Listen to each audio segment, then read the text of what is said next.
I discovered my wife was having an affair.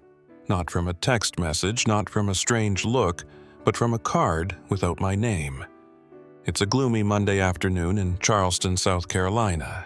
I came home early because it suddenly started raining, and it was when I put the key on the kitchen counter that I saw it, a luxurious gold-plated card with my wife's name embossed in the middle. But my name is not there. There is no name for my son. And from that moment, my family, everything I thought I understood, began to fall apart little by little. My name is Dominic. I'm 36 years old, and I live outside Charleston, South Carolina. I'm a regular guy, general contractor, own shop. Steady job, beautiful wife, great kids. That's what everyone thinks. But no one saw the silence during dinner. Questions no one answers. The hugs became less and less frequent. I thought that was what a mature marriage was, that the rough patches were normal. Until that afternoon. I went home earlier than usual because of the sudden rain. I went into the kitchen and was about to pour a glass of water when I saw something lying precariously in the corner of the counter. It was a cream-colored card with embossed gold trim, the kind of luxury I rarely get invited to at parties. I flipped it over slightly. The gilded text appears, "Party to honor new marketing director, Valerie Rousseau. Date a Saturday. Location Bellevue Grand Ballroom Hotel." My name isn't there. Neither does our 6-year-old son, Trevor. I stared at the card as if it knew the answer. I didn't know my wife was promoted, and I certainly had never heard of this party. The door is open. The familiar sound of heels rang out. Valerie walked in looking busy as usual, holding her laptop, her jacket still hanging off her shoulder. I held out the card without saying anything. She paused briefly, then exhaled, almost exasperated. "Oh, I thought I put it in the drawer." "Did you get promoted?" I asked. "Yes, CMO, but it's an internal matter. The company doesn't allow spouses to be invited, only employees." I was silent. Something's not right. Valerie doesn't hide her accomplishments, she lives for them. "Don't think too much. I'm late for the Zoom meeting," she said quickly, avoiding my eyes and retreating upstairs. I stood there, still holding the card in one hand, the other clenched so tightly that the veins popped out. I remember one time Valerie talked about her colleague Ryan. Ryan's wife once thanked Valerie for being invited to the company party.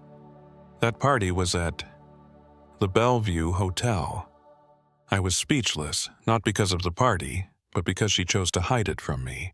She chose to erase my name from the most important day of her career, or worse, chose to keep me from being present. Phone vibrates. Message from Beatrice, my mother-in-law. "My car broke down. Pick up Trevor from school. Make sure to buy him his favorite ice cream." The last sentence is written like a command. No thanks. No hello. I looked around the kitchen, which was once full of laughter, and now only heard the sound of rain outside the window. And I don't know, it's just begun. I drove to pick up Trevor, as Beatrice had asked. The boy rushed out of the school gate, waving his arms wildly as if I were a hero who had just returned from battle. Even though my heart was in turmoil, his smile still calmed me down somewhat. "Chocolate ice cream teddy bear?" I asked. "Yay, but Dad has to eat one too," Trevor said, his voice sharp, his eyes shining. We stopped by the store near the school, bought ice cream, and then arrived Beatrice's large colonial-style house in the hills north of Charleston. Every time I come here, I feel like an intruder. It's always too quiet, too shiny, and too cold. Trevor ran into the backyard where the swing set I once installed was located, and I went around back to tell Beatrice that I had picked him up. But just as I was about to call, I heard her voice. Glass room at the back of the house echoed through the half-open window. Valerie did the right thing. She didn't need to drag Dominic and that obnoxious boy along. I was dumbfounded. She's talking about me, about Trevor. Success does not come with cheap emotional burdens. Beatrice continued, her voice as smooth as giving a speech. Dominic is a worker, not a partner. And Trevor, he's so much like his father. Rough, clumsy, needs to be shaped before he completely breaks down. Another woman in the room, probably her friend, let out a small laugh. I still don't understand why Valerie isn't divorced yet. Beatrice replied immediately. She is waiting for the right time. After the merger, she will have enough standing to get rid of the things that are in her way. I held the window frame so tightly that my palms hurt. I thought Valerie was just stressed, that the distance between us is due to the pressure of work, children, and life. But no, it was a plan. A strategy is discussed and plotted. I backed away, but as I turned around, small footsteps sounded behind me. Trevor. I knelt down. Do you hear anything? She nodded, then whispered, Grandma called me ugly. She told Mom not to let me go to the party because I embarrassed her. I hugged my baby so tightly that I was almost suffocating. A 6-year-old boy should not listen to such words. Not even from my own grandmother, Dad. Trevor hesitated. Last night I heard my grandmother call. She told someone that I was meeting a special friend named Paul, and that after the merger they will kick Dad. I felt my whole body cold. Paul, I've heard that name. Paul Anderson, CEO of the company where Valerie works. The person who just promoted her. Rich, elegant, powerful people. The person Beatrice once mentioned with admiring eyes. The pieces of the puzzle begin to fit together. Valerie hides the card. Valerie comes home late many Wednesday nights. Valerie lied about the rules for inviting her husband. Valerie kept it a secret from both me and my son. I looked up at the house behind me, large, luxurious, and empty. Then looked down at my son, the only person who hadn't lied to me throughout this entire journey. I knew I needed to find out the truth, and I know I won't sit still anymore. Monday. I woke up earlier than usual. Valerie is gone, saying she had an important meeting about brand integration strategy. She kissed Trevor's forehead as if nothing was wrong. I don't eat breakfast.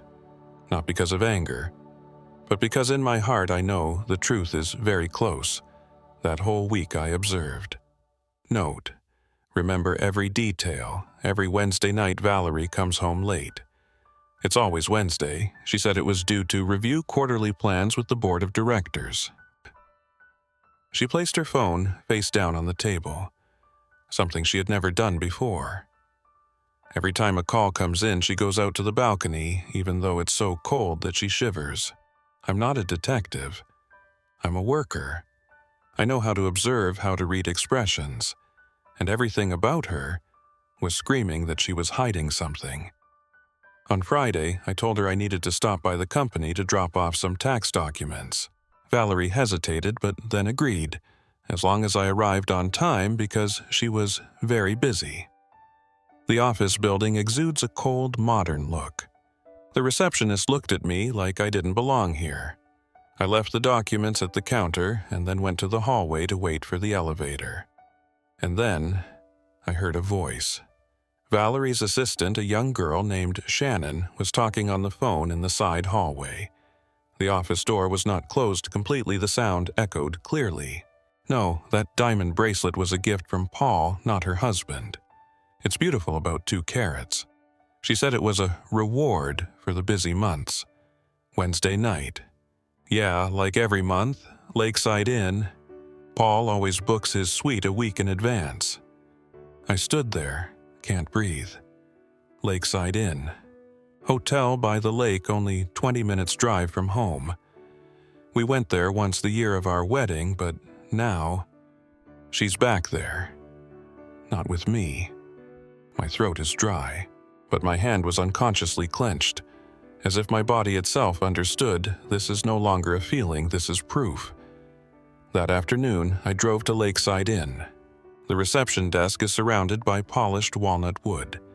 A middle-aged woman wearing a polite uniform approached.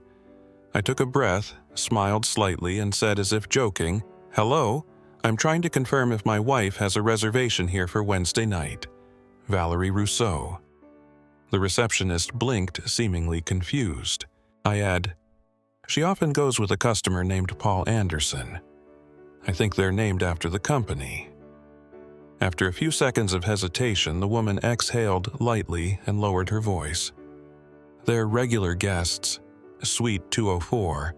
I can't reveal the details, but literally every Wednesday night." I smiled lightly as if to say thank you, but my heart felt like it was falling into a deep abyss. I walked out to the car, closed the door, and sat quietly for nearly 10 minutes without starting the engine. I think about Trevor. I thought about the nameless invitation. I thought about Beatrice calling my son that obnoxious boy. And I thought, if this is a game, I'm going to play it to the end.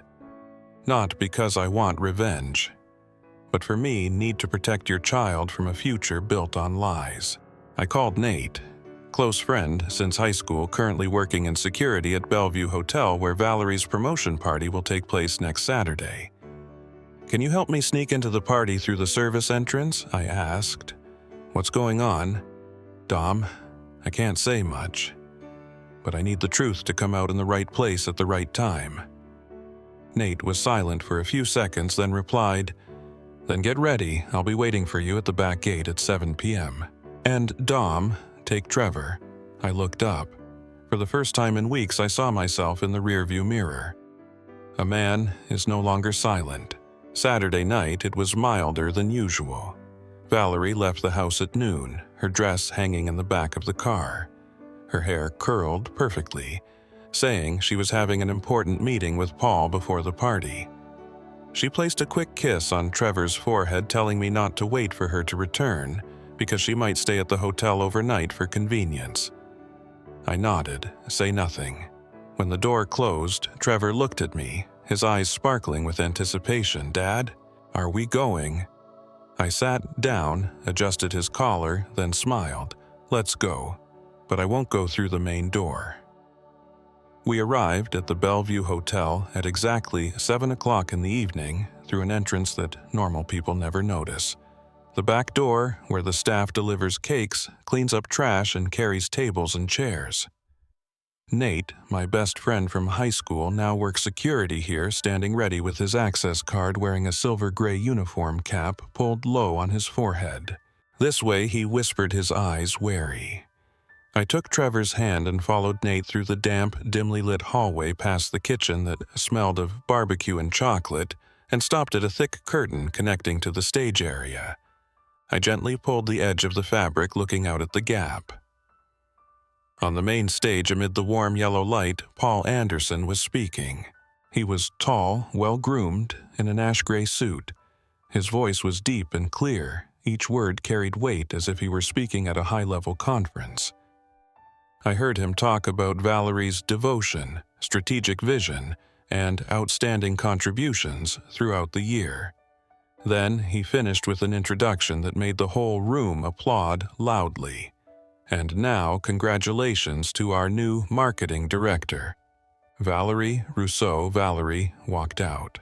Tight black dress, diamond necklace sparkling under the lights, hair tied in a high bun, each step exuding flawless confidence. The crowd stood up, their applause was louder than fireworks. But she didn't see me. I see it all. At that moment, Beatrice, my mother-in-law, who was standing near the stage, turned around. Her eyes froze when she saw me standing there. She immediately turned away from the crowd and walked straight towards me, her high heels clicking on the stone floor like a sound of judgment. She hissed softly, loud enough for me to hear, but still kept a fake smile at the guests nearby. "What the hell are you doing here? You weren't invited. Do you want to ruin the biggest night of my daughter's life?" I looked at her, my voice calm. "You call my son, that obnoxious son. I think everyone should know what you think about your own grandchild." She turned pale. Her eyes darted around worriedly because a few people nearby had begun to pay attention. But at that moment, I bent down, adjusted the buttons of Trevor's shirt, and then asked quietly, "Do you want to say anything? It's okay if you don't want to." Trevor looked at me, then turned to face the stage. It walked slowly. No one stopped it. No one thought a 6-year-old boy was walking towards the microphone. Valerie was startled when she saw Trevor appear, and Paul lowered his head and whispered something to his assistant, but Trevor came to the microphone. The boy's voice rang out small, but in that quiet space, each word sounded like testimony in court. "My name is Trevor. I'm Mother Valerie's son." A few light laughs rang out from the back seat in surprise, but Trevor continued, his voice still very sincere. "Your mother is very good at her job, but she has a secret. She wasn't home on Wednesday night because she went to the hotel with Uncle Paul. Grandma calls him my special friend." The crowd turned from laughter to silence. Valerie stood still. Paul stiffened. The shareholders began to look at each other. Everyone's faces were as tense as guitar strings. Trevor turned to me as if waiting for confirmation that he should continue. I nodded. He turned back to the microphone. "Grandma said I'm leaving your father to be a more important person after the company merger. I don't fully understand, but I know you won't live with me and Dad anymore." There was a long, suffocating silence. I walked up and put my hand on my child's shoulder. "You said it very well. Now let me tell you the rest." I looked straight at Paul, then at the people sitting in the front row. Valerie Rousseau did not climb to the position of director through ability. She achieved it by exchanging love for power. A shady relationship. A game behind her husband's back. A boy left behind by his own mother. I don't need to say more. The surrounding eyes spoke for me. A shareholder stood up and called. Another person walked towards Paul with an angry face. Journalists pulled out their phones. Valerie did not move. Paul tried to get the microphone back, but no one cared about him anymore. I took one last look at my wife, or rather the person who used to be my wife. And in that moment, I saw tears fall from her eyes silently, not out of remorse, but because everything she built with lies was accidentally destroyed by her 6-year-old son. We left the stage in silence without anyone leading the way. Trevor held my hand tightly, as if afraid that if he let go, everything that had just happened would disappear like a dream. But it's real. Every word, every look, every whisper behind my back was so chilling down my spine. The back door of the hotel closed behind. Nata stood there, said nothing, just nodded slightly and opened the iron gate for us to leave. On the drive home, Trevor didn't say much. Just ask one question. "Are you angry at Mom?" I don't know how to answer. Perhaps anger is no longer the right word. I no longer want to smash, scream, or prove that I have been treated unfairly. I just feel tired. It was as if a part of me, the part that had tried to cling to a family image, had just turned off forever. 3 days after the party, Valerie showed up at the door. No makeup, no dress, just a woman standing in the late afternoon in a long coat and red eyes. She had no suitcase, no divorce papers, just a mother. "I didn't come to ask for your forgiveness," she said, her voice low. "I came to say that I know I was wrong." I stood leaning against the doorframe, saying nothing. Trevor looked out from inside the house, then quietly returned to the room. Valerie looked up at me, really looking at me for the first time in a while. I was caught up in the world my mother created. I thought if I was successful enough, I would be taken seriously, be someone more than just a girl from a tiny countryside married to a carpenter with no connections. I didn't reply. Everything she said I had already guessed, but now, hearing it come out of her mouth, it feels more painful. Valerie continued. "Paul was fired. The board is investigating further. I was suspended and my mother cut off contact after that night. She said I was the ultimate disappointment. She let out a small laugh, not out of joy, but out of bitterness. You know, the first time I saw her losing control, I felt relieved. Because I lost everything, I said softly. She nodded. Yes. But Trevor still has you, and I want him to know that his mother is trying to become a better person, not to get back, but to qualify as his mother. I looked at her for a long time. In her eyes, behind the layer of fatigue after months of calculating and hiding, there was still the Valerie I once loved. But I also know clearly that the man standing here today is no longer the innocent husband of the past. Trevor needs you, but he also needs stability. I won't stop you from seeing your child if you really change, but I won't let him be dragged into any more instability. She nodded, her eyes red. I know. She left. Don't ask for another chance. Don't beg for a comeback. And perhaps that's what makes me believe she's truly starting over.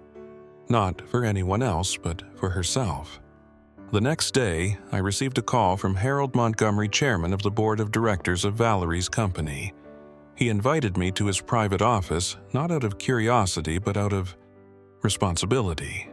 I would like to apologize on behalf of the company for what happened, he said, serious but not cold. It is considered a serious internal scandal.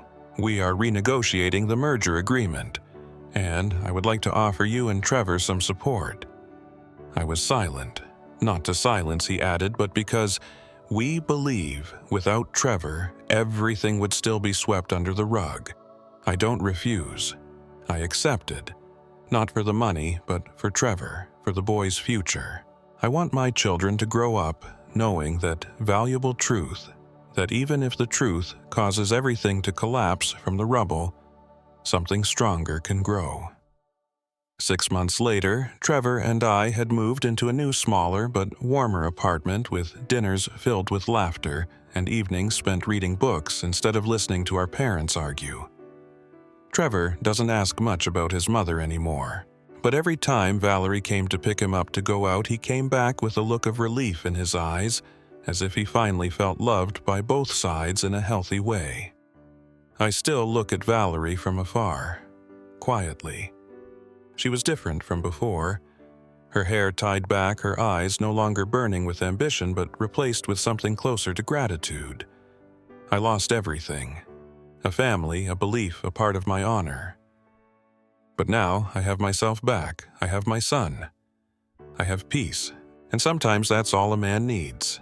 Every morning, I wake up when the sky is still light gray, the first light of the day filtering through the small window of my new apartment. No more two-story house with a neatly manicured front yard. No more. Valerie's high-heeled footsteps passing through the hallway like cold wind. Here, it's just me and Trevor. Sometimes soft morning music, the sound of a knife cutting fruit, and children's laughter echoing from the little bedroom. 6 months passed, I learned to slow down.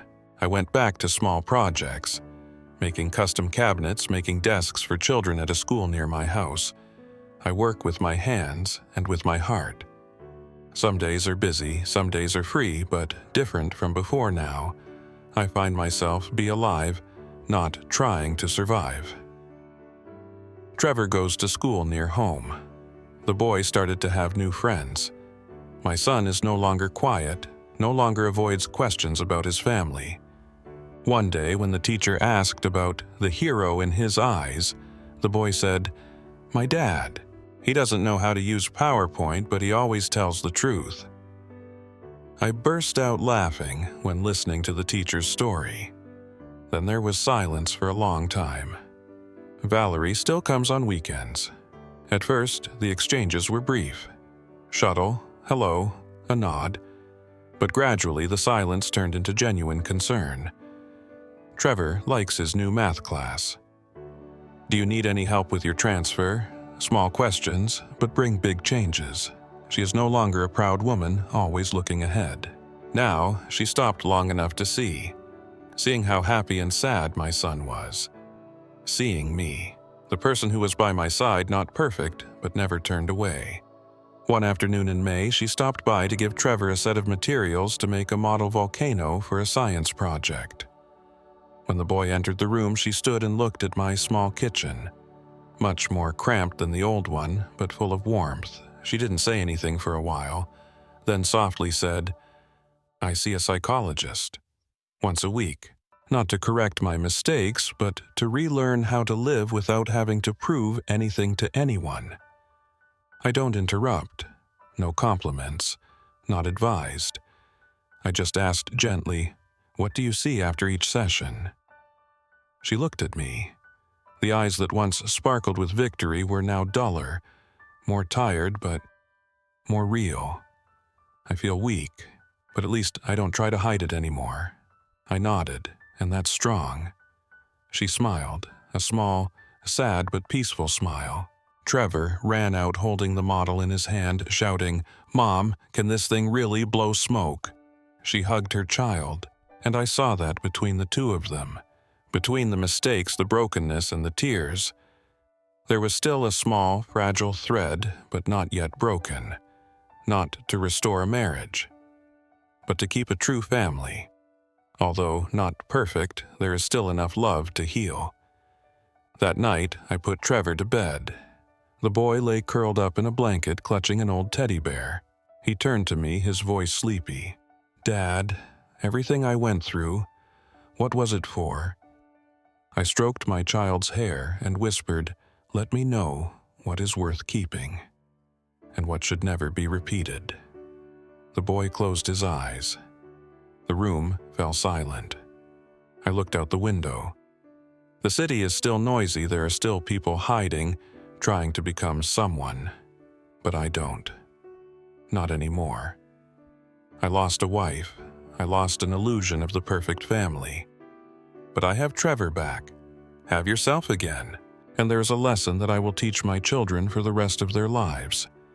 No amount of fame is worth sacrificing kindness.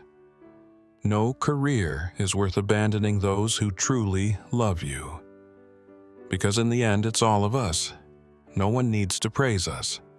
Just being called by someone's name with all the truth.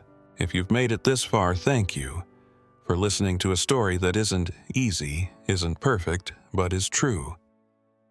Have you ever been in a situation like Dominic? Ever felt left out in your own home? Ever had to stand up when trust was betrayed?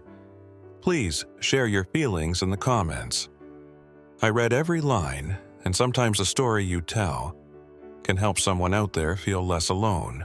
If you love stories like this, where truth, trauma, and hope coexist, don't forget to click subscribe to the channel and turn on the bell. We will meet again in other stories. Stories make us can't take my eyes off, but also makes me come back to yourself.